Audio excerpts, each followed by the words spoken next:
How's it going, Thieves fans? Today we are just going to be talking about the LA Thieves and OpTic Texas match that happened today. Happened a couple hours ago. Unfortunately, I wasn't able to watch it live, so I did have to go back and watch it back. That's why this stream is being a little later. I'm also supposed to work tomorrow, and I figured I wouldn't be able to do it tomorrow either. So I wanted to get this out of the way, especially since we only had one match this weekend. Figured we could just break it down real quick. As I said on the tweet, if you're here from the ThievesTalk tweet, we're going to be talking to Nadeshotsburner about the match as well. He mentioned wanting to come on and chat it up about the match, so we're going to do that as well in just a few minutes. How's it going, Retro? Yeah, I'm sad too, man. It's not fun to lose. Obviously, nobody likes losing. But as I said in my tweet earlier, I think something we have to keep in mind is that this is their first match as a team, and they just played against the third best team in the league. So you can't really be too upset by the outcome. These guys are still getting used to playing together. So you can't be too hard on them. It's just really unfortunate that this is kind of the situation that we're in for this major. We have a really rough go ahead. So, starting off against OpTic, not the most ideal.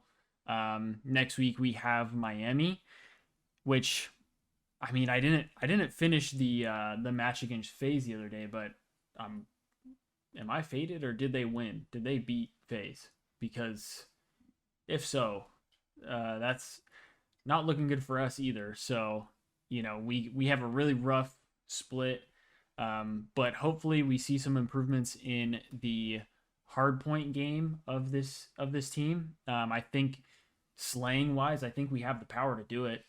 It's just a matter of, I think, figuring out a lot of whether it be timings or crossfires or stuff like that with the new guys in the new roster. Um, because that's something I noticed is the Thieves really they don't do a great job of rotating early. And I think the problem is they're not quite good enough at breaking to be able to rely on not rotating. So that definitely makes it tough. In your hard points. I thought Rio Hardpoint would be a good map for the Thieves to play, knowing that they now have two really fast SMG players.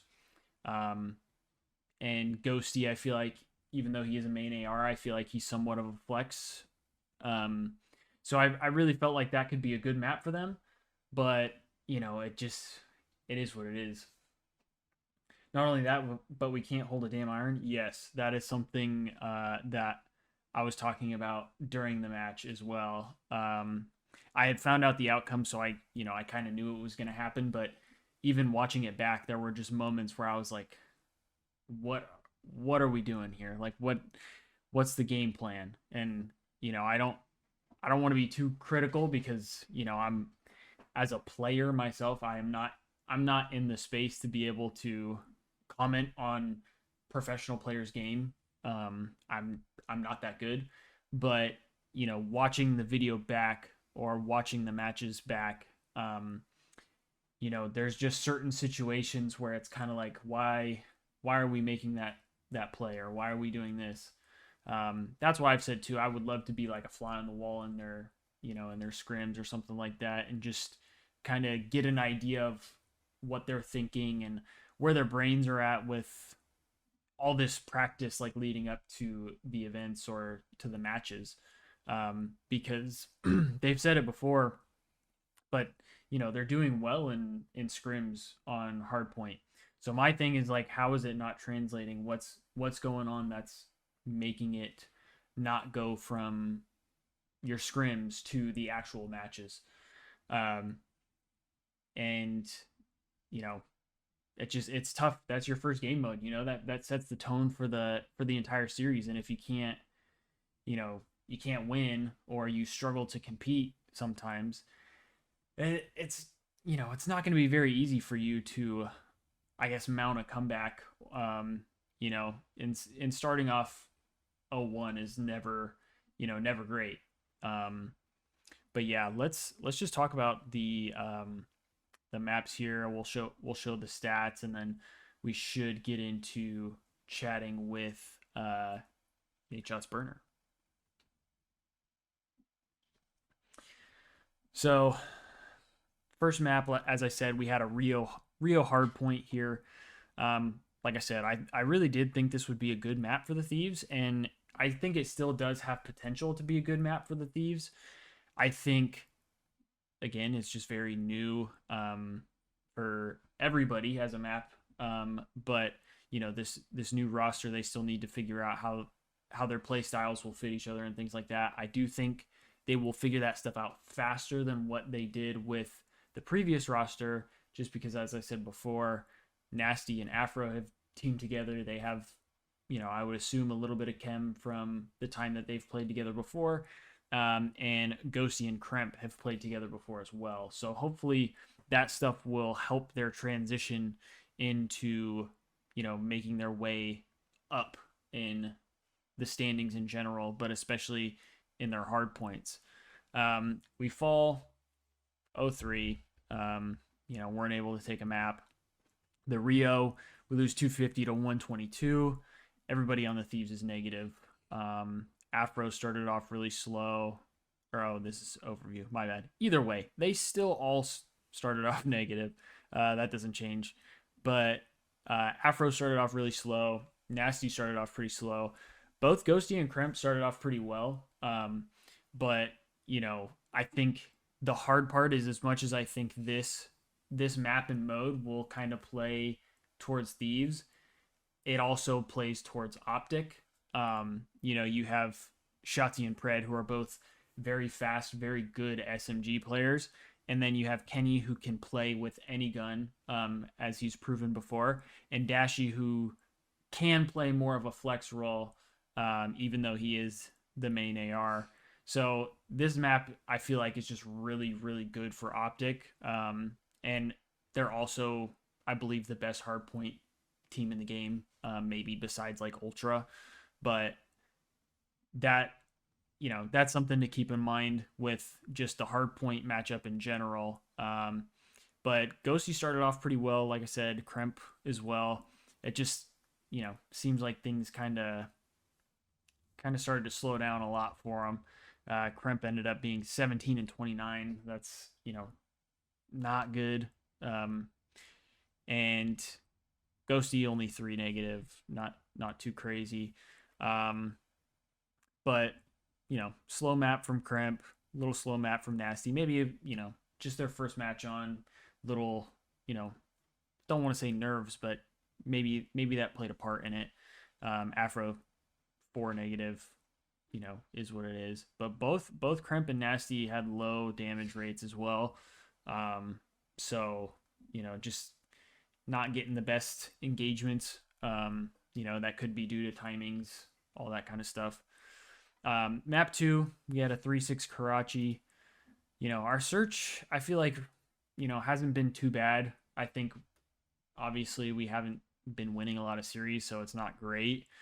But, again, there were just a couple situations where, they had, I forget which round it was specifically, but they had a 3v3 post plant and basically just like gave it up. It seemed like there was really not much pushback against OpTic in the retake there, and you can't let that stuff go by. There were at least 2 rounds that very easily could have gone Thieves' way. Whether it be based on first bloods or the fact that they got the bomb down, whatever it might be. Their defensive side looked pretty good. Just they had a couple situations where it wasn't great, like I said. But as you can see, Kremp with a 1.17 KD, Ghosty, 1 negative, Nasty 2 negative, Afro 3 negative, which Afro actually started off decent, if I remember correctly, but just weren't able to, you know, to close out some of the situations that we really needed to close out. Um, and then our map 3 here, we'll get this done because Nadeshotsburner is in the chat ready to go. So we'll talk about this one real quick, and then we'll start talking to him. Uh, our invasion control. This has been the closest thing you can say we have to a bread and butter map, and we weren't able to take it. Unfortunately, it seemed like we we kind of got screwed because we ended our uh, round 4 uh, getting double nated on the B point to help us get another tick to at least be able to tie, um, to be able to tie OpTic in ticks. So that was really unfortunate. Great nade by Dashy, but just really probably hurt the morale a little bit. But Ghosty, Nasty are ARs playing solid on on an AR map, so we love to see that. The problem is you have Kenny, Pred, and Dashy who are all frying. And then Kremp and Afro on the slower end. Again, it's an AR heavy map. I don't expect our 2 subs to kind of be the front runners when it comes to kills or whatever. But we lost out on the Ticks battle. That led us to having to play offense on the final round, and we just couldn't win an offensive round. Really unfortunate, but that's just kind of how it is. So we weren't able to close that one out. I still think this was our best map, and from what I saw, it looks like we really didn't lose too much out of the out of the control aspect of the team. So that's a good sign. And we'll have to see how this goes up against other teams, maybe some teams who aren't quite the OpTic caliber, and we'll go from there. All right, we are gonna drag in Nadeshotsburner here, and we will start chatting it up with him. So yeah, I guess we can just start off. Did you get to watch the match live? Yeah, I did. And Okay. there was definitely some moments where we looked good. Like team got 4 dead, 3-2-1 chow, stuff like that. Yeah. But it wasn't the best overall. Yeah. Yeah, I feel like, I've said it a couple times, and I know now it's hard because, I have said it a couple times, but this is a new team still, and even though like you have guys who actually have chem now, they're still having to get used to each other. They, the last time Afro and Nasty played together was I think Vanguard, and then yeah. same with Ghosty and Kremp. So Yeah. it's been a while since they've played together. I think those things will kind of come with time, and on top of that, we played, like I said, like probably the 3rd best team in the league, and arguably the best hardpoint team in the league. So yeah, and definitely OpTic can definitely take over too. So oh yeah, even putting them at 3, they can. I think they're definitely on the stronger side to win a major this year. So absolutely. I mean, the way the league is this year so far too is just very top heavy in general. Yeah. Ultra is like far beyond everybody. Then you got FaZe, and then I feel like OpTic is kind of knocking on the door behind FaZe. So they're a really good team. You definitely can't fault like the Thieves for not winning. We are statistically the worst team in the league. We're the worst team at hardpoint. Like it feels like I would compare it. Yeah, the hardpoint record is abysmal. I would compare it to basically a preseason game with a new roster playing the Super Bowl champs. Is really what it feels like. Like they got obliterated in every aspect of the game. And there was a couple moments. So watching live, there was a couple moments on the invasion where they definitely could have taken the A A point. Mm-hmm. They're just like, it feels like they're almost running in place instead of just looking down Yeah. sights. And they got to hold their irons and get better with that. So there's a couple things that they can improve on from just like overnight changes, and then yeah, they got to work on their teamwork. Yeah. I mean, I think the thieves, they all have the gun skill. That I don't feel like that's anything that's like up for debate. Hmm. And I feel like you said, I almost feel like because of their gun skill, I feel like they're trying to play too cracked, and Yeah. they just need to slow down a little bit. Because I, like you said, with the holding irons, that last round where Afro was laying on PT or on A, he was Hmm. laying there He got twice, up. and both Yep. times he got up. Yeah, And and like that, he just shoots back, the game's over. yeah, and obviously there's a lot more that goes into it. It's not like it was just Afro, but that's just a situation specifically where it shows you, like, you knew a guy was there, and you had the sight line, and the one Yeah. he was even pre-firing, and then decided to get up and move instead of just lay there and wait for a chow, or even just wait for the rest of the Thieves team to kind of run up A Street. Yeah. Yeah, and yeah, it just, I'm sure obviously we don't know what the call outs were, but Yeah. like him him watching that, like in that scenario, if you're watching it, you either watch it or you turn around. The Yeah. the getting caught in between, and of course they all know that, but getting caught in between is definitely the worst way to lose that round. Oh yeah. And So and like I said too, to not only do it once but to do it twice is twice in is the rough. same like 30 second span. Yeah. Like, you were able to do all the hard stuff to get to the point, and then you end up dying to, I guess you could say, a timing, or just Hmm. being caught in an animation. And that that sucks. That's definitely gonna hurt. And I'm sure he knows too. So, I it's not like Yeah, I'm of course. trying to harp on him or anything like that. I'm sure that's something they're gonna talk about and try and get figured out. Heat of the moment, things are gonna happen too. Like, I don't know what it's like to play at that level. So, Sure.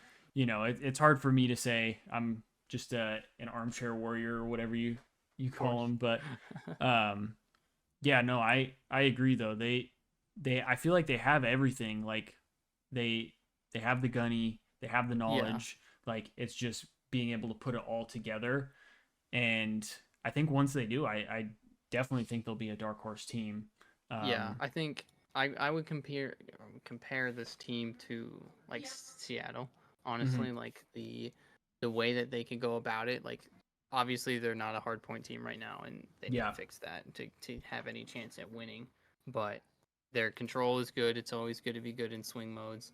And then from their S&D, like they didn't look terrible in S&D. I know like a lot of communities talked about how they looked like shit in S&D, but realistically, they kind of crapped their pants. Like they had bombed down twice with mhm. two 3-on-4s, 3-on-3s, and they got broken, which just can't happen. And so obviously it changes the whole game, but that's 2 rounds right there that they should have had in their back pocket, and then they lose 6-5, 6-3. So Yeah, and I know that was something that even the casters had brought up as well, hmm during the stream. Is like, you have the one situation was a 3v3 post plant, and you know the Thieves, before the roster change, had, I think, one of, if not the best post plant win percentages. And hmm now you make a team change and you get post plant broken, what, twice, 2 rounds. yeah, it was two So, rounds.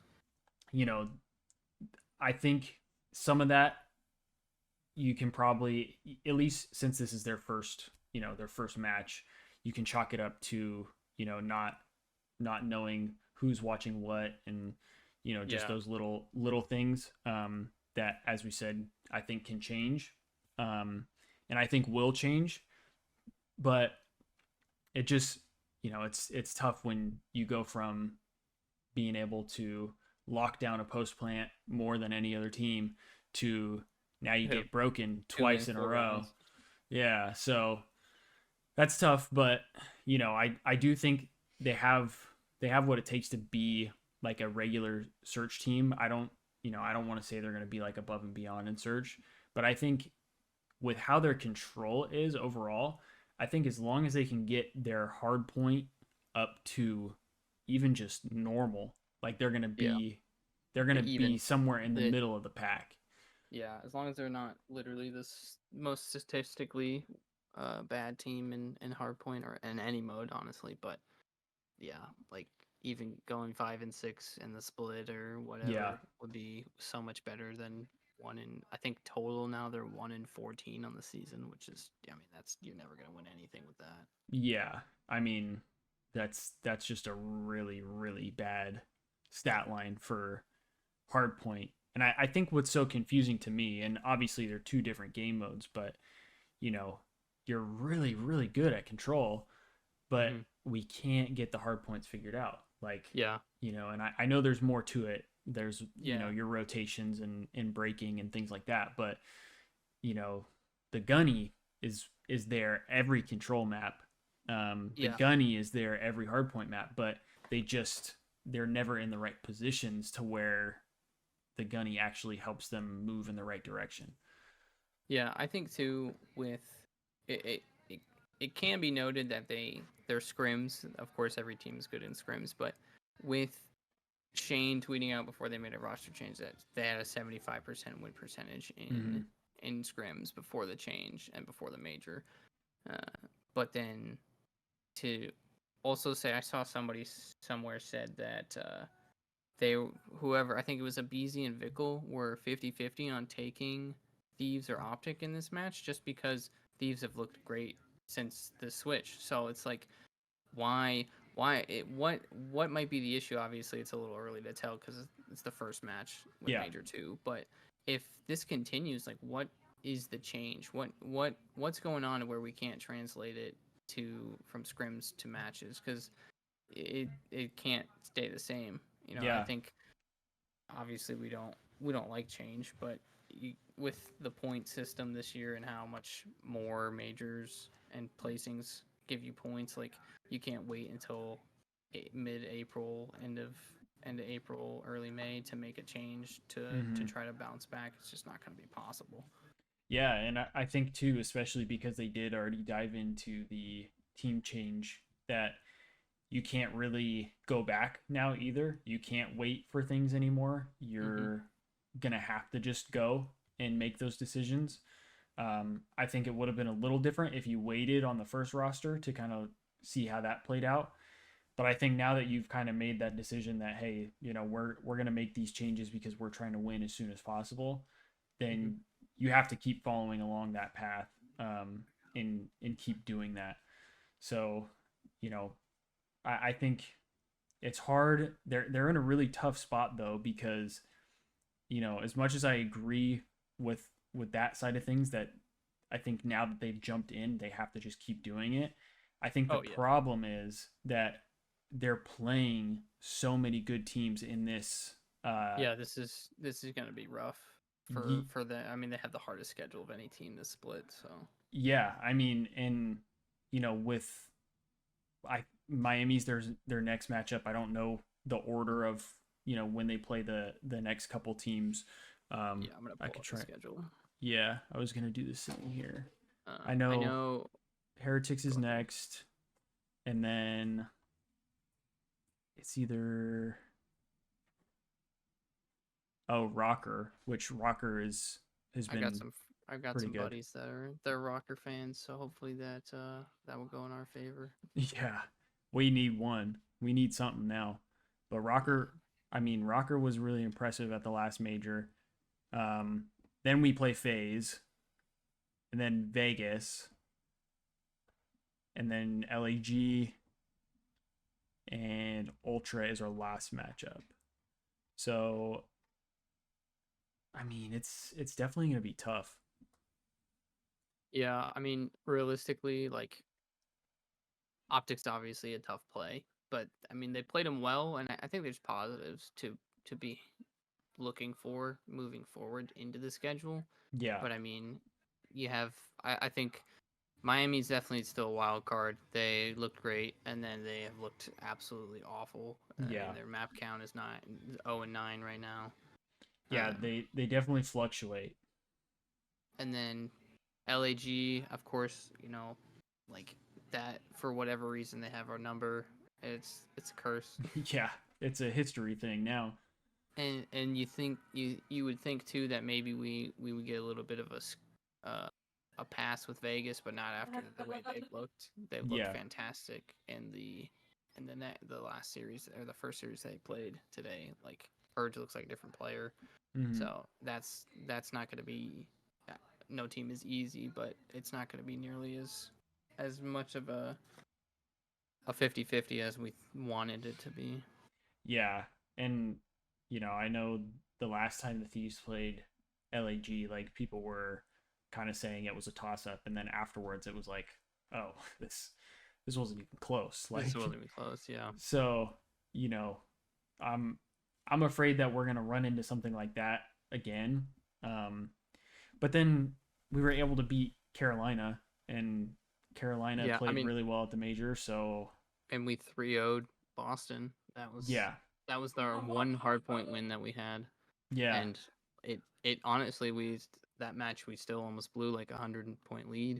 It yeah. came down to the last hill, so stuff like that. It definitely felt like that was the only time that it gelled, Mm-hmm. and it was clear that like even when it was working, it barely worked. So hopefully they can come back and like go back to the lab and figure out what they need to do with hardpoint. Because at the end of the day, like as much as we sit here and analyze it, like they have to fix it. They have to figure out why they can't translate this. Yeah. Because you're basically like every team that plays the Thieves knows that they're going to be up 1-0 every series.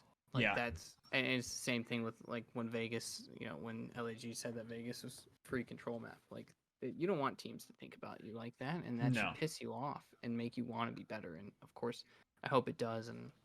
But like it's not very good. Like I'm looking at the stats for hardpoint right now for all the players that have played this season. Obviously, Krempenassi is just one match, but uh, Dan is at a .97, and Cammy and Afro are at .83 and .85, and Joe's .79. So like Dan's, of course. I think Dan's, if Dan was on any other team, I think he's top 5 AR in the league this year.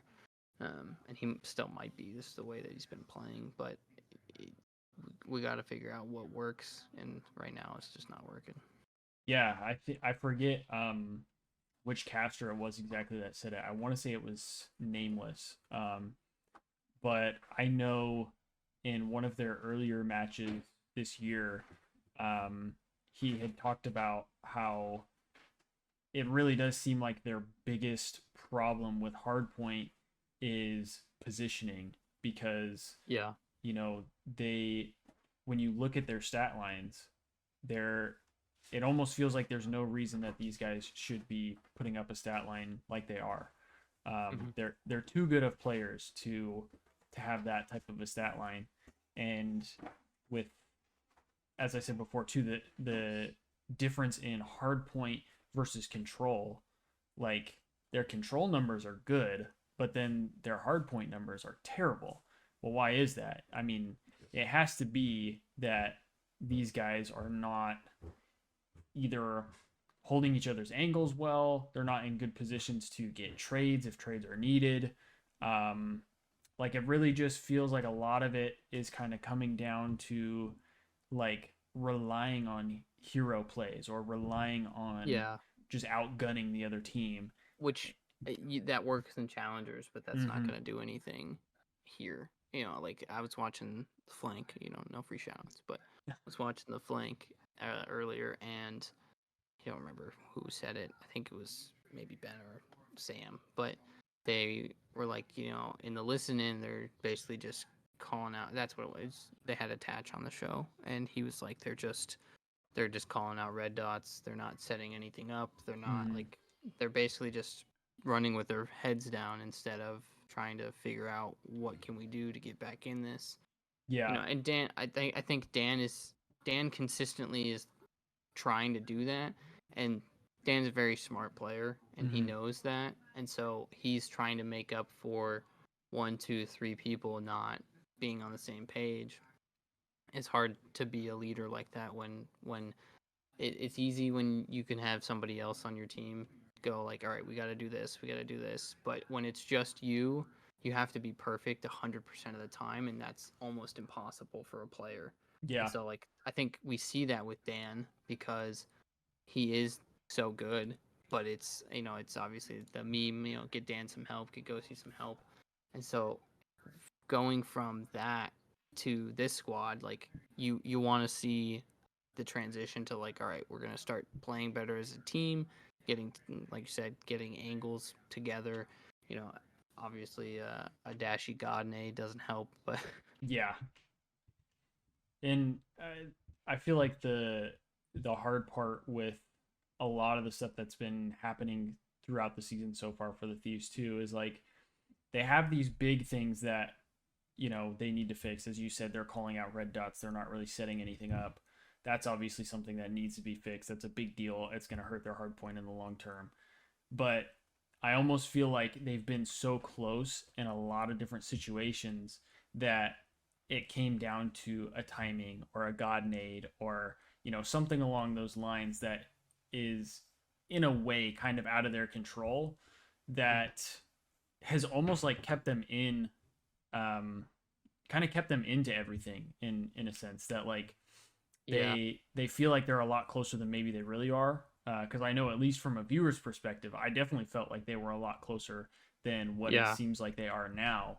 I think Um, I think this team definitely looks better, like just from the players' perspectives. Like, you know, not nothing against Joe and Cam, but like they look like they're shooting back, and yeah, it's like you said, they have the gunny. It's they got to put it together as a team, and I think that's the scary part. Is honestly, like I look at it almost a little bit from the opposite perspective of what you're talking. Like I think they are in it, but they're only in it because they have to keep making these hero plays. They're making gameplay harder on themselves yeah, instead of just being able to play fundamentally like a team like Ultra, where that's all they do is play fundamentally, and then every now and then somebody like Dylan or Scrap goes on a 3 or 5 or 7, yeah, and it makes the game easier versus Afro has to drop 6. Kremp gets a cruise in the middle out of nowhere, what it feels like out of nowhere, and then they have to keep trying to emulate that, and it's just not possible. I mean, that's mm, like I said, COD you might be able to do that in challengers, and obviously those guys down there are shooting back too, but can't you? There's a difference between the top 4 and the bottom 8 with the team play, and mm, Thieves have that ability. I think they need more reps with this squad, but even before, like you could tell that like they have it. It's just they're relying on 1 or 2 people making a 3, 4 man feed, and like that's not going to happen every game, let alone every rotation. yeah, So, absolutely. And the other thing that I kind of wonder about too is again kind of like going back to the just calling out red dots. Um, all of these players are really young. Like mm-hmm. Ghosty, he played Modern Warfare 2 where there were no red dots.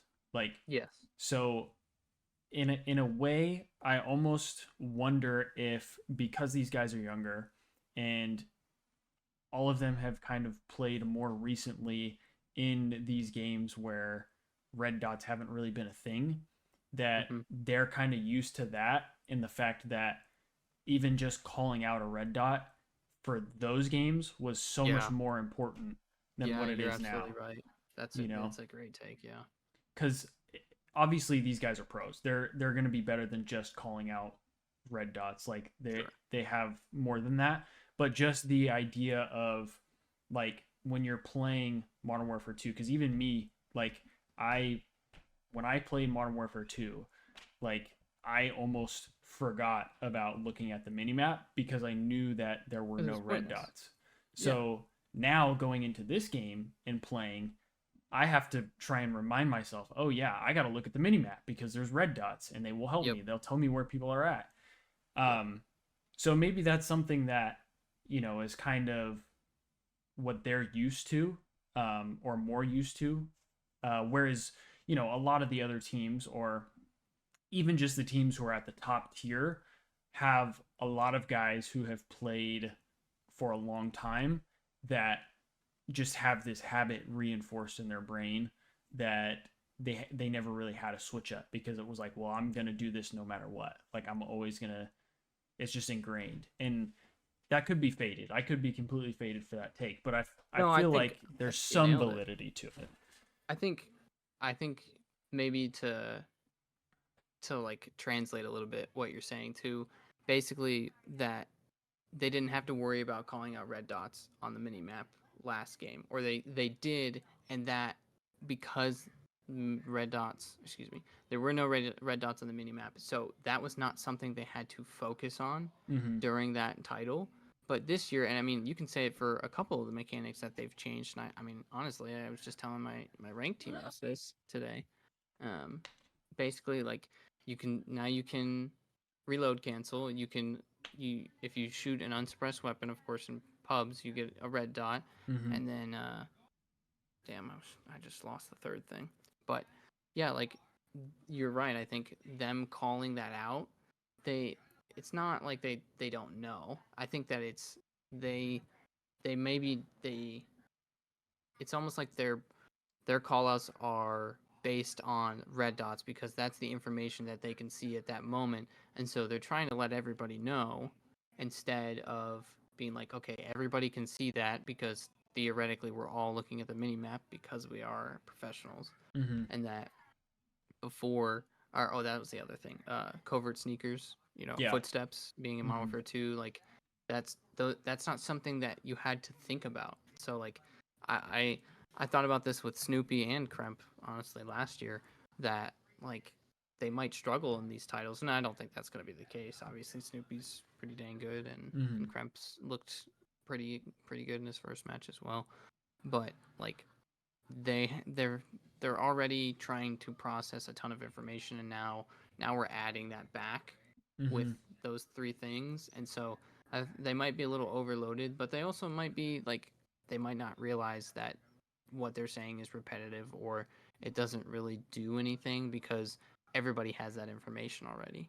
Yeah. So Well, and Ghosty really, at least so far from what I've heard in, um, all of the, uh, listen-ins, he has been like the only one to really he's the only in-game communicate. leader. Yeah, the only one to really communicate anything other than red dots. I know I've Yeah. heard him, telling the team like, "Hey, calm down, relax. Mm-hmm. You know, let's set this up. Let's try and do this." And I think I from what I've heard, I think Afro does that a little more in the search. Um, Mm-hmm.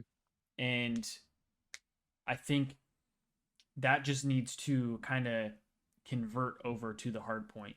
I think obviously you have to have at least an IGL, right? You have to have one in-game leader, but I think it's good to have other people who can still, feed information like an IGL would, Mm-hmm. um, I because I feel like that's what the Thieves had before, was they had Octane was the IGL, but mm-hmm. then Kenny could also bring in, his Yeah. take on something, or Draza would fill in for like the search. You had different people who were able to do different things in different moments, and I feel like so far the Thieves only have Ghosty as their IGL. Yeah, it seems very one sided. What's going on, Kendall? We'll talk about that in a second. Um, so it seems very one sided. Like like you said, like you Dan. It seems like Dan is alone out there, and that's what it showed in the listening. Like Mm-hmm. obviously, Crump and Nasty are new, so they're not going to try to step on his toes. And Afro might be, you know, I don't really know, to be honest, but like his comms are they're hectic, and that's how he's always been. But that's a good thing and a bad thing at times. Mm-hmm. You want to be excited and you want to be in the moment, but like you're right. You had Draza S&D mind, and then Kenny, great respawn player, and then you have Sam. I mean, Sam's one of his comms are some of the best ever, and so Mm-hmm. like obviously we've taken that for granted now, seeing what the squad has compared to, and they have big shoes to fill, of course, but like Dan Dan doesn't have anybody to bounce off of. So like maybe in S&D you're right with Afro, but hopefully like they can get that team chem up and start talking together instead of just talking at each other. Is that what that's kind of what it feels like? Yeah, in Like a sense. the like even the comms before weren't too great, you know, watching previous episodes of the flank, like there's Octane pointed it out, like there's no 3-2-1 channels. Like Mm-hmm. that was never said, brought up at all. And that was one of the first things that we heard today from Dan. It Yeah. was like, all right, well, we're taking steps. You know, it's getting in the right direction, but it's just it's something that we need to pick up. And I hope that, and like I would obviously uh, with I would look at a team like Seattle. Like you have Seattle with Arcides as their in-game leader, and then until Philly magically disappeared. Mm-hmm. Like you had two teams to be able to bounce off of each other, or two leaders to bounce off each other. Like, no, let's do this. I want to do this. And Yeah. like I said, I think Dan's not necessarily calling the shots like we have to do this, but I think that there's not another brain up there with those guys that is like, all right, yeah, we should do this, or we should go this way. We got to look at the opposite way. What are they thinking? What are they gonna do? Yeah. And that's a lot to put on just one person. So, and then you're still playing the game, of course. So Mm-hmm. it is a lot. And yeah, I think you're right, Odin. Like the youth of the team, and that's what I asked tonight on the flank. They were doing community questions, and I asked them. I said, "Do you think a vet would have helped with the comms issue?" And they were kind of talking about it like, no, it doesn't. A veteran doesn't necessarily mean that comms are going to be better, but I think that is probably the number one weakness on this team is Mm-hmm. their communication. So. And I think that's something that's definitely like a player to player thing. Like Hmm. I think certain vets probably would, and I think others wouldn't. Because they even, with the old Thieves roster, one of the things that they had talked about why they were struggling so much was the communication from Envoy and Draza compared to Kenny and Octane, Hmm. and how that hurt them because they had both their ARs communicating, but they didn't have either of their subs communicating. So then they had to make a little bit of a switch, and luckily Kenny and Draws are both good enough to play opposite roles. Hmm. But then having a sub being able to communicate at a high level and one of the ARs being able to communicate at a high level probably helped balance everything out. And I think right now with just Ghosty being like, as we said, that straight up IGL and the main communicator, I think that's a lot of weight to put on his shoulders. Hmm. Um, because he is a great player. It showed last year. Like everybody gave him a bunch of shit because like they thought, well, oh, he joined an already really good OpTic team and made them a little better. But it was like he made this team a lot better just Hmm. based on the comms and like the intangibles. And the reason it worked out so well was because he had these other people around him who already had a little bit of that going on, but then he just elevated it. And I think Hmm. right now the Thieves don't have that little bit already to where he's not really elevating as much as what he should be. If anything, it almost feels like it's pulling him down a little more because he's the only one focused on that thing, that maybe it's taking away from the actual gameplay. Like, that's why some of his stats are not as high as maybe they were last year, or um, they don't I can't think of the word, but like they just don't show as much as they have in the past. Yeah, and I think that goes back to what I was saying as well. Like it's a lot to put on one person and still have to perform. Yeah. And even with all of that, he's still our best player. He is absolutely still the number one guy on this team. Yeah. And like it also begs the question too, like what if he has a bad game? What if he has a bad match? Like he is the guy that is always Mr. Consistent, especially right now. Like obviously, like I said, we make the meme like get Dan some help, but it's true. Like if he has a bad map, like I don't think, and no disrespect to these guys, but like I don't think that it's already bad. What happens if Dan, doesn't feel right one day and he has a bad map? He drops a point 0.8, a 0.75, and like, do we have another player that's going to step up and fill the shoes for that game or that match? Like, if Sam was having a bad map, you could expect Kenny and Draza to pick it up. And I don't know if we have that right now because of, I mean, obviously there's a couple problems going on already, but like it it's good thing that Dan is consistent, but it's gonna be really bad if he starts to have bad maps or he is getting burnt out because he's the only one communicating as the glue. So Yeah. I really hope that they do figure it out because yeah, it it's already Dan's already our best player and he's doing a lot and his numbers don't look. I mean they don't look like they did last year because you're right, he had three superstars on the other side of the monitors, Yeah. but I think that with this, like, he's still putting up good numbers and he's still, now he's the only one trying to do that stuff. At least that's what it looks like from our side. But Yeah. you know And it could just be initially, I think mm-hmm. there's proof that Nasty and Afro as teammates, they played well. And there's proof that Kremp and Ghosty playing together played well. Obviously, it's a little different with Ghosty and Kremp because they played at uh, the the challengers level together, whereas Afro and Nasty did actually play in the CDL together. But I think, as I said before, it really just is um, kind of merging everything together. And then, as Odin said, I think there's still that youth of the team that they just kind of need to get over that hump. And I think that's where JCap and Shane, I think, will make a big difference for this team. And I think they will help develop these guys really well because, they're both really good veteran Mm-hmm. players. Now, obviously, they're coaches, but both had really good careers. Shane changed a lot up for the Yeah. last squad we had, and I What think there's a lot that can come from that coaching staff. I think too, like it was evident in Vanguard, right? Like they had all the talent they needed, more talent. I would argue that they had more talent than top three teams together. Like that there's a reason that Sam and Draza and Kenny and Envoy, like they all went to superstar teams because they are superstars. Yeah. And even then, like it took Shane coming in to get the communication right. And Mm-hmm. so like I think that you have the youth and that like this is Dan's second year, but he came in the last couple months of the year last year. Afro's been in the league for a couple years, but the games have been dominated by sub heavy games like Cold War and Vanguard.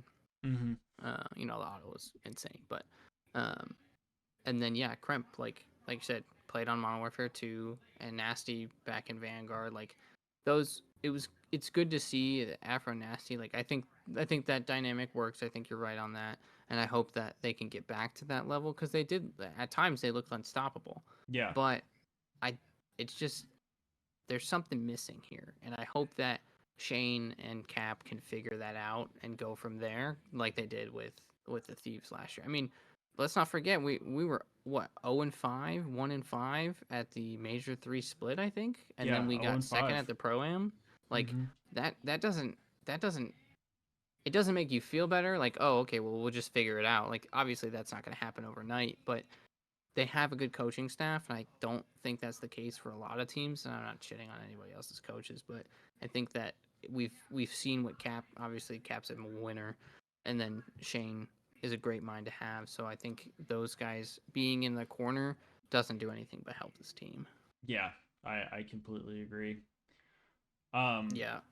Odin, you're absolutely right. The third best team, and with a chance to be top one on a week and a half of practice with guys that, I mean, anybody on that team, if they go anywhere else, they're number one. So yeah, it's a lot of talent to just be like, all right, go ahead and shoot back. Yeah. It's a lot. Um. I also think them not making any changes for the rest of the year. I think I feel like that's something you could argue both ways. I think it could benefit them, but you know, as you said a minute ago, I think it's so hard with how the year is set up when it comes to how many few majors there are, um, and how quick you kind of need to turn things around. Otherwise, you could miss your champs play-in. You could constantly be in losers bracket. You know, you definitely have to make some changes quickly if things aren't working. So I think it's very debatable on which route you want to take. And I think with the Thieves, since they've already made a change, I think they they have the right to go both ways. But I would almost say that I think if it's not working out quickly, they should just make changes. But at the same time, that could lead to another Cold War year, and that was Yeah, miserable. and And as a that's fan, I don't want to watch that. exactly. I was gonna say that that was pretty miserable as a fan to sit there and be like, all right, who's loading in today? Like Yeah, that sucks. But at the same time, you're right. Like you don't want to load in and be like, all right, can't wait to watch a 250 to 30. Like yep, nobody wants that either. And so like yeah, it is definitely a challenge to find the balance. And so I've got the schedule here and just the dates of the majors pulled up. Like the season started on December 8th. We're already like 30 to 40% done with the season. Like the times there's only 4 majors this year, which nobody likes, but the this set of majors will or this set of matches that will finish through March 24th. So that and then there's another 3 week break till April 12th. So you're gonna have teams. I think if if major one split was an indicator, like all right, well maybe we should make a change, and then major two happens and it's the same thing, like we're gonna have to make a change. But also other teams are gonna make a change, and I think it's been hammered by the community too that you got to make a change early. So I'm glad the Thieves did that because I don't, obviously it wasn't working. The yeah, hard point record was enough indicator of that, yeah, and so I think that it was a good thing that we made a change, and I don't think you could fault them for making a change again in 3 or 4 weeks. But I don't think that anybody's going to be upset if they just keep the same roster the whole year, yeah, because Joe is not a free agent. He's still on the bench. So even if yep, that's all they do and they don't sign anybody else, I think that's fine. And like I don't obviously there's two different players, but I think Kremp is very aggressive and Afro is not.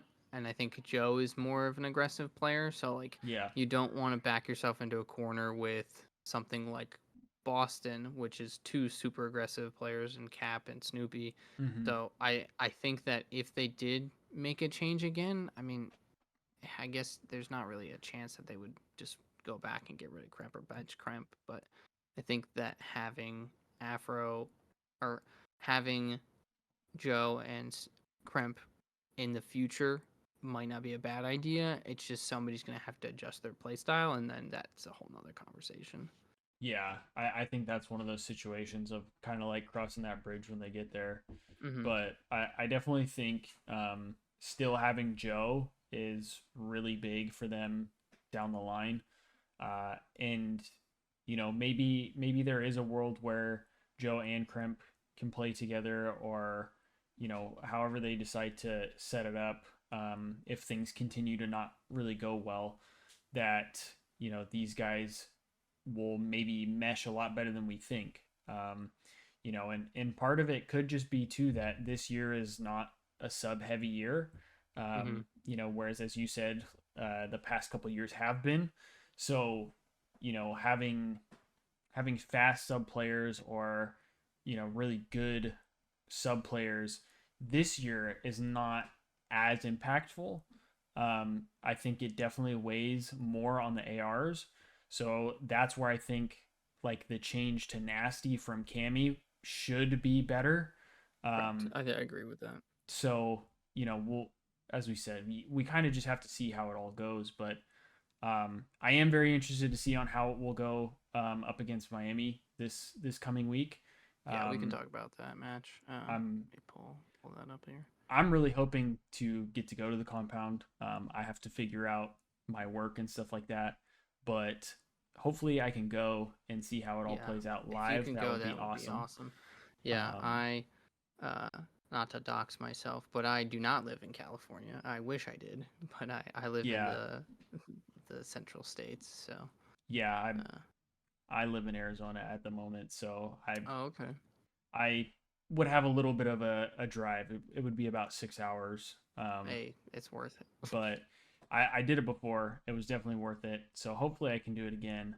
But uh, yeah, when it comes to the match itself, we kind of already talked about that.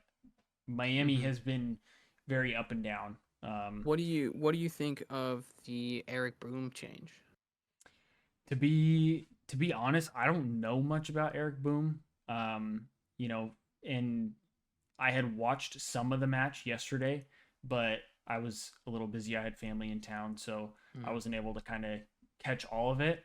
Um, but I mean, it seemed like they were doing pretty well with him in.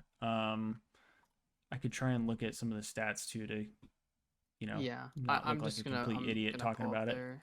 I'm pulling up their stats right now. Like they look good on sub base against FaZe. They won by 100, Yeah, that and was Eric shocking Boom to was me. was the only positive player on their team. Vickle dropped to point 0.7, but uh, I, maybe I don't remember watching this one honestly.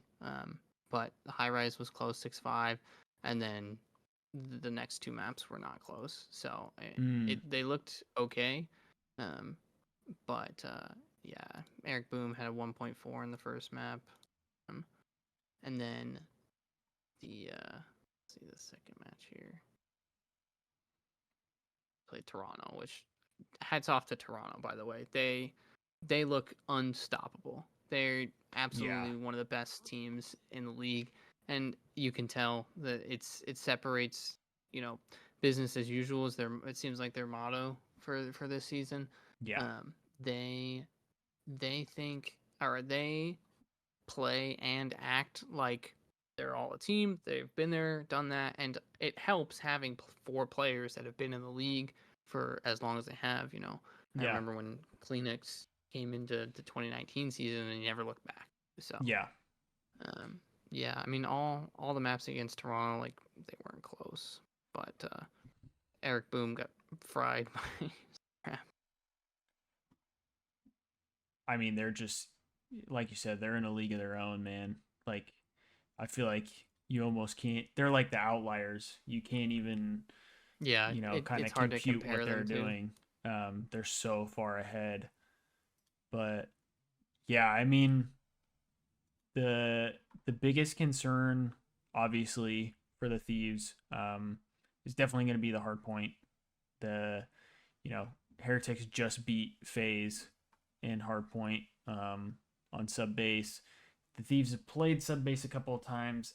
I don't know if that will find its way into the map picks.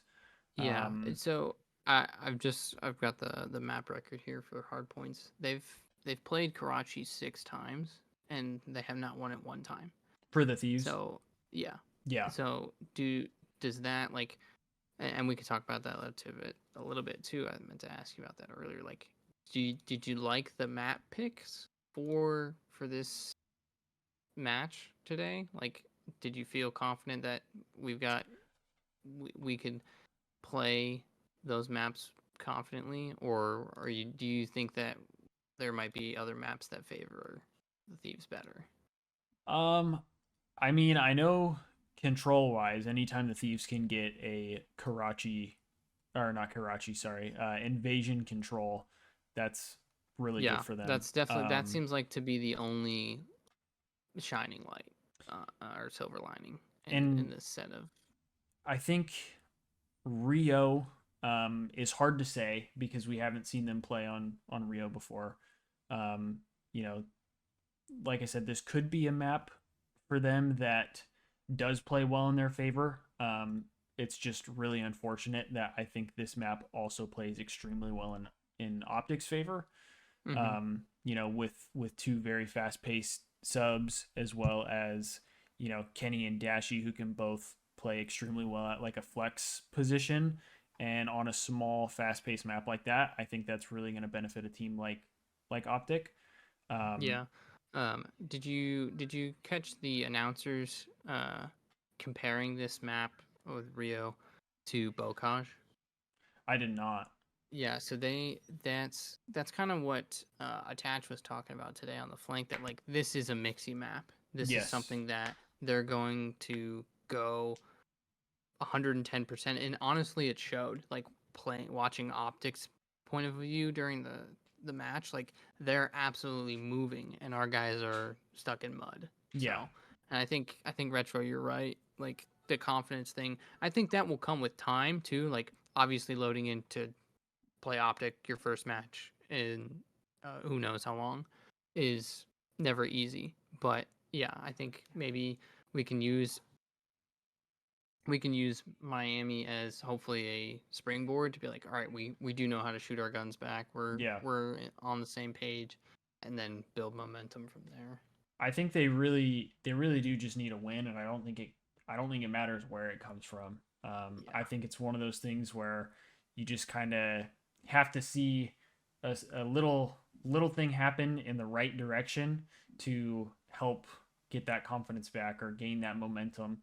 And I think if they were to get a win against Miami, I think it might even be one of the better case scenarios because Miami has been so up and down that you can almost like rationalize it in your brain that you know what if they did have a good map today and we just beat them, like, because when they Mm-hmm. play good, Miami's a pretty good team.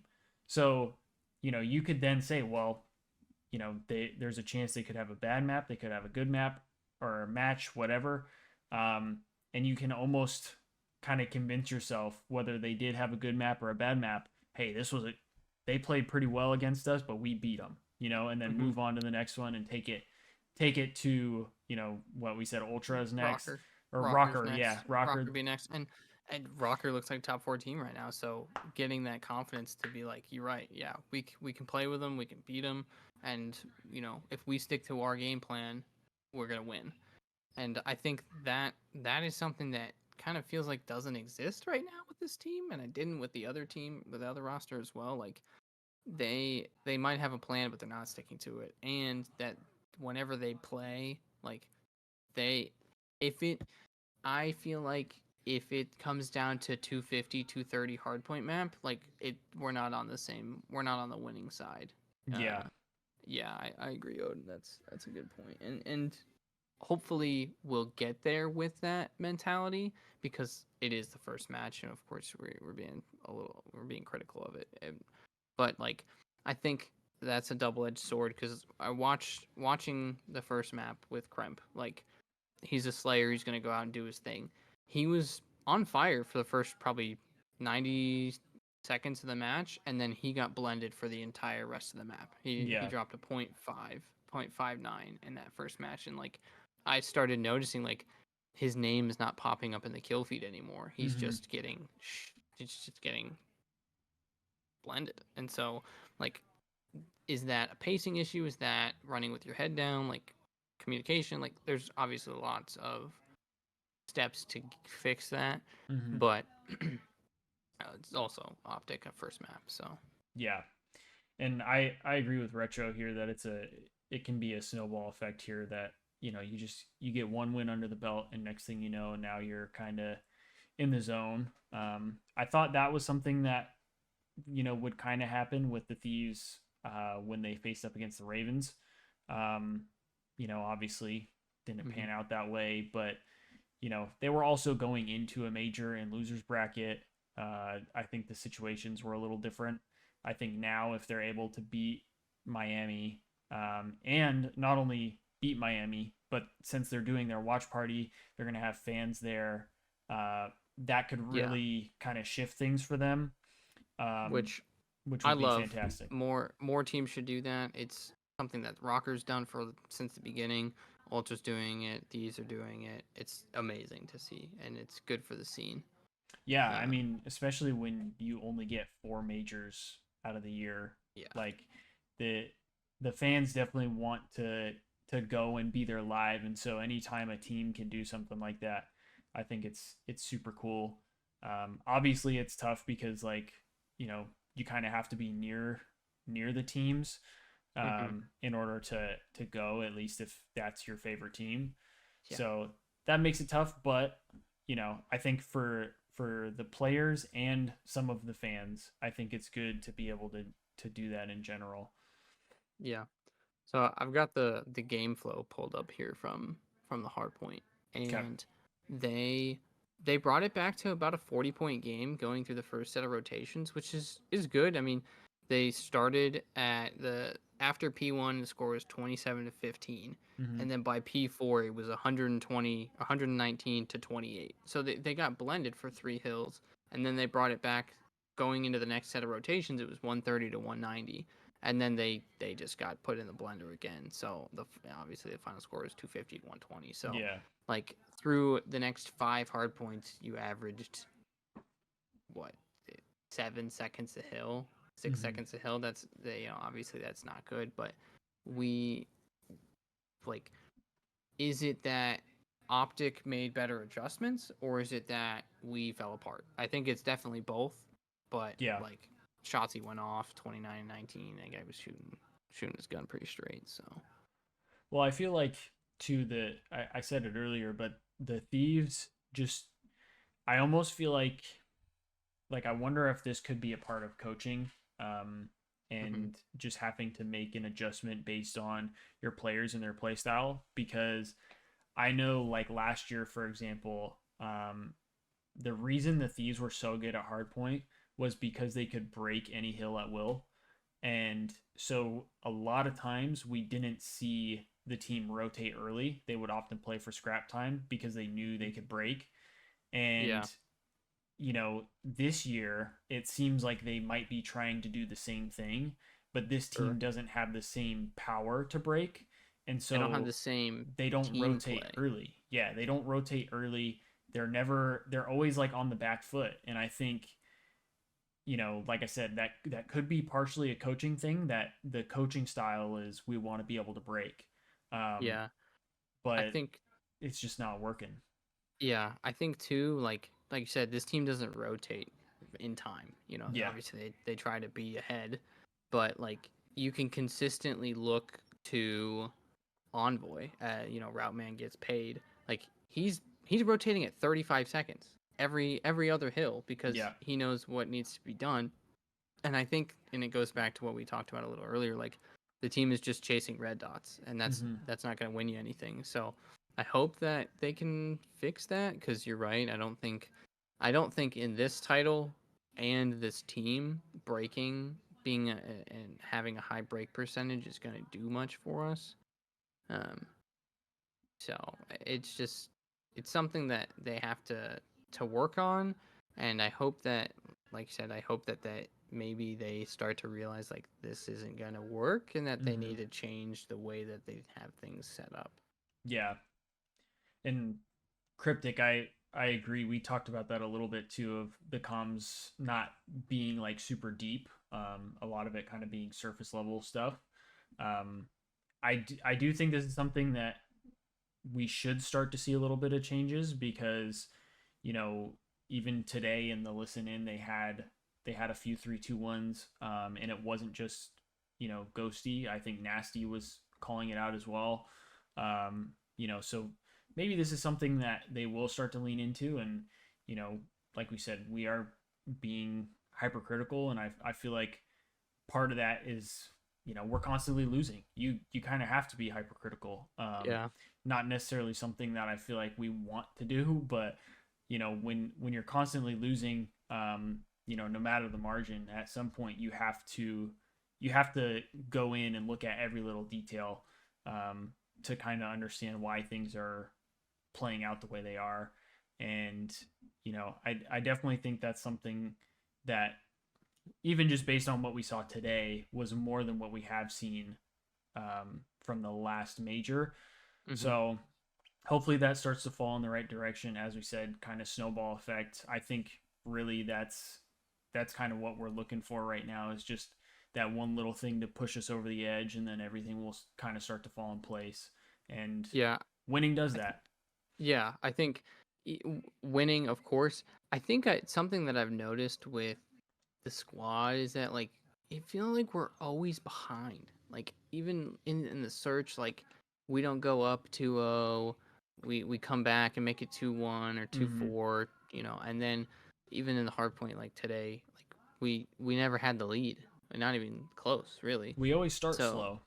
yeah, which that if you're going, and honestly, like they said this for OpTic for Major One, like they got 3-0'd by Miami, and then they got them in the bracket, and Mm-hmm. then if they come out and when they win Map One like they did, like all right, Map One under our belts, we're good, and it feels like until that happens for Thieves, it's going to be like this, where we're down 50 points to start a hard point, we're Mm-hmm. down 3-0 in search, or, and controls seems to be just a different beast for these guys. Like, they do play well, but, Yeah. if they don't have defense first, like, they might struggle. They might get 3-1'd, and Mm-hmm. you don't want that. Yeah. I think it's good that we have a I would say a solid hold on our control Mm-hmm. because, as you said before, it's a swing mode. Being able to win a swing mode is huge.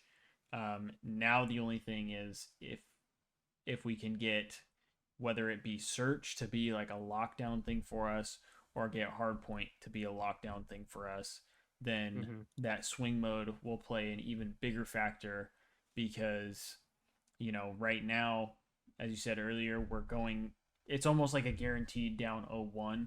And then now Mm-hmm. you have the pressure to, win a search. And if you don't win the search, now you have crazy pressure to win the control. And then even if you win the control, now it's like, well, shit, we're back to a hard point. So, they really got to get to a consistently competitive standpoint for hardpoint, and then search. I think they're average at. I think if they can bump it up a little bit, then you might start beating some better teams at search, um, and now you have your control to kind of fall back on. But I think purely relying on your control or as your third game mode, I think is not not ideal. Yeah, I mean, there are teams, and we haven't really talked about this. Do we think that either do they want to fix hardpoint? Obviously, you want it to be playable. The Yeah, record is bad, but do you think that this team can be a 2-3-5 team? Because I've never been a fan of that, but I think that if that's what your strengths are, then you have to play to your strengths. But yeah, you gotta win, you have to win the searches. And so if you're playing behind in search and you do make it a game, that's good. But like that's there's a difference between being like, all right, well, we got the search, hopefully we can get the control versus like, all right, we won 6-2 and we're going into control with confidence that like mm-hmm. if we can play average hard point, maybe this will be a 3-1 instead of going to game 5. Cuz if you do win if you are a 2-3-5 team, that means that every match that you play, you're going to game 5. And that it's one is exhausting as a player, but two like that that does a lot for your confidence. Like losing 6-4 around 11 in game 5, like that sucks. Yeah, and I think they could be a 2-3-5 team.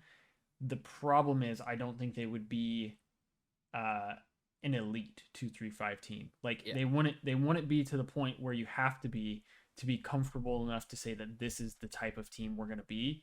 I just think they would be like maybe slightly above average at search, and I think they would be above average at control, and that's kind of the peak.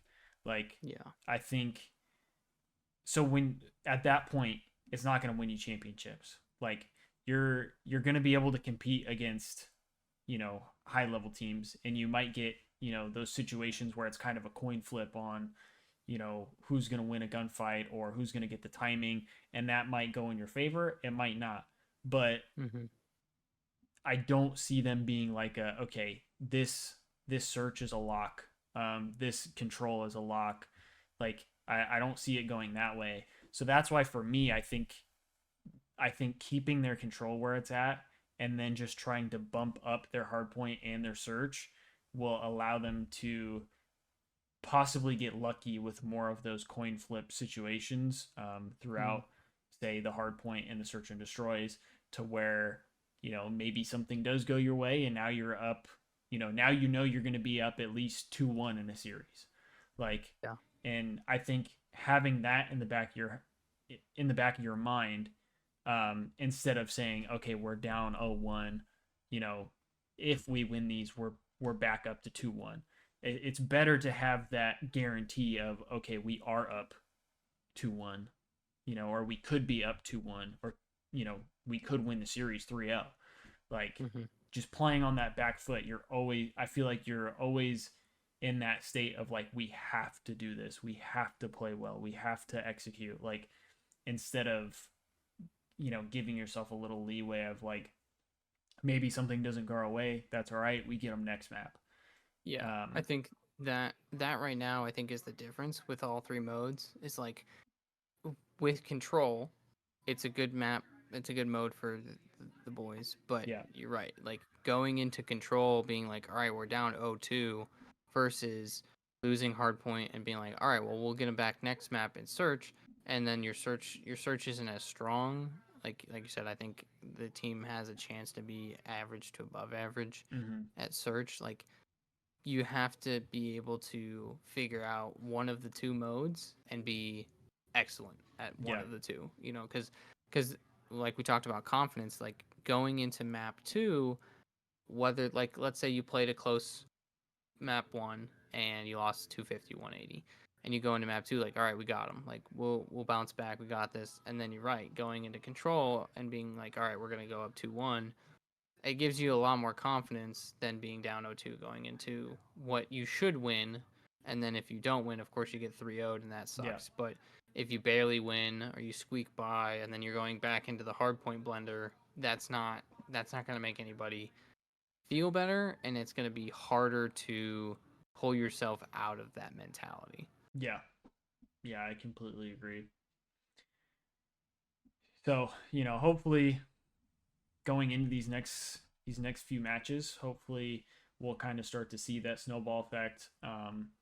I think the biggest thing to pay attention to right now is just, are the matches getting more and more competitive? I think that's kind of the first step of everything. I think it'll be Mm-hmm. a little unreasonable for us to just say, like, oh, they should win, you know, certain series, because as we said, they have the hardest schedule in the CDL, this major.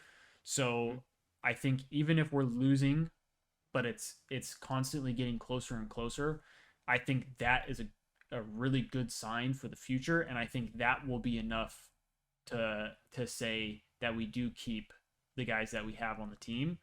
I think if things are kind of staying stagnant where they are, right now, or where they have been, I feel like that'll kind of be more of a sign that there may or may not be some changes coming.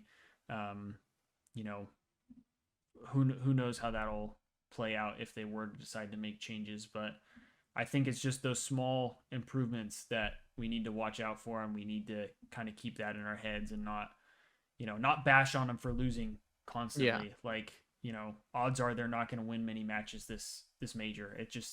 It's the way it is. It's going to be insanely difficult. And I think, Exactly. like we talked about earlier, the little things that they can work on and fix, like ironing down sites when you got teammates looking over you, like during the rocker match, like Lamar is on the tractor on B Street, and then they throw that round. There's the 3v3 with 13 seconds left, and the bomb's not down. Like Vivid looks away, like that's something that's tangible, and be like, all right, we have to stop doing that. And there's Yeah. a lot of things that Thieves did today that's going to be the case. Yeah. And so I think that I already feel more confident in this roster than I did previously. Like love Cam to death, great player, and hopefully he can get back into the scene with somebody else. But like I think Nasty is a guy that a lot of people thought should have been on a roster anyway this Yeah. year.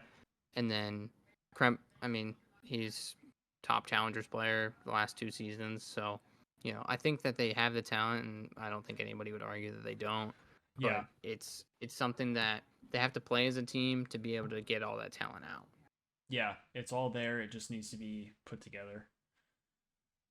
And I think Absolutely. too, like fixing the little things will cause the team to get better. But like even today, like we just talked about, like losing 3-0 when maybe you do make the right play in the right time to get it to a map 4 and then you do play better in map 4, you bounce back, you're like, all right, well, we squeaked by, now we really got to turn it up. And then they Mm-hmm. do and they bring it to map 5 like, oh, okay, kind of like Rocker did today against Ultra, like that was a good match. Like, and instead we're looking at a 3-0 loss because we made a couple mistakes that we really shouldn't have. Yeah. Yeah, I completely agree.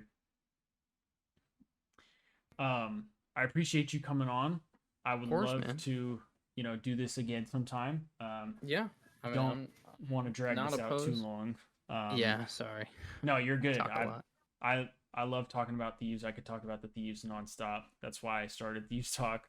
Yeah. Um, so I appreciate you for jumping on and doing this. Like I said, hopefully we can maybe do this uh, next matches.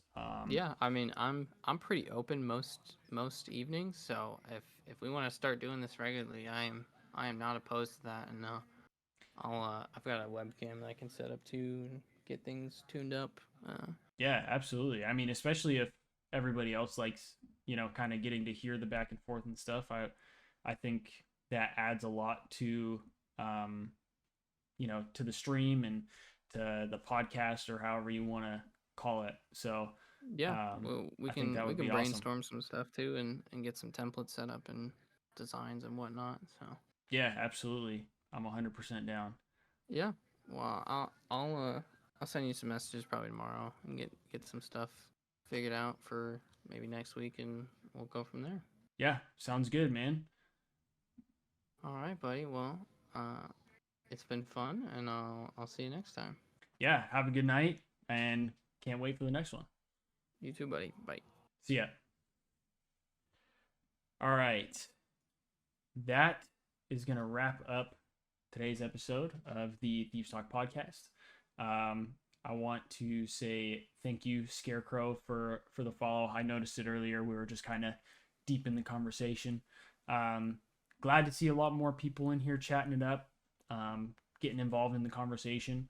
Like I said, this was really cool to get to do with someone else, and kind of get to go back and forth and really talk about the thieves. So if this is something that you guys like, and you guys want to see more, definitely let me know.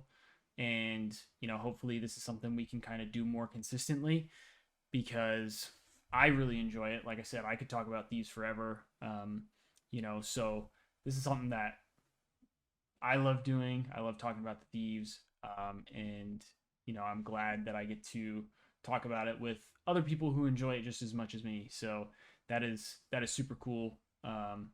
And yeah, I'm really excited to kind of see where this goes, see how the thieves continue to do throughout the year, and hopefully things keep getting better and there's more and more positives to the year and not just a lot of talking about losing and all that kind of stuff. I'm sure the players are hoping the same thing, but yeah, I had a lot of fun today. I definitely enjoyed it. I will be trying to get this uploaded on YouTube probably as soon as possible for anybody who maybe didn't watch it live. That's what I've been trying to do so that way we can get more people tuning in. And I'm thinking about trying to do some more stuff that will be like YouTube specifically, kind of like their own videos. That's something that I kind of have to brainstorm and come up with on my own. But so far, this has kind of been the best thing for me to do personally, just with my personal life. So this has been a lot of fun. Thanks again to Nadeshotsburner for tuning in and helping do this episode today. It was a lot of fun, and I'm excited to do this again in the future. I appreciate everybody for tuning in, and if you don't already, go ahead and check out the Thieves Talk Twitter. That's where I try to do a lot of live updates. Not always able to, as I said today, I wasn't able to. I was working, but I try to do live updates. Try to give my own takes on there as well. And I just try to do any sort of updates, anything Thieves related.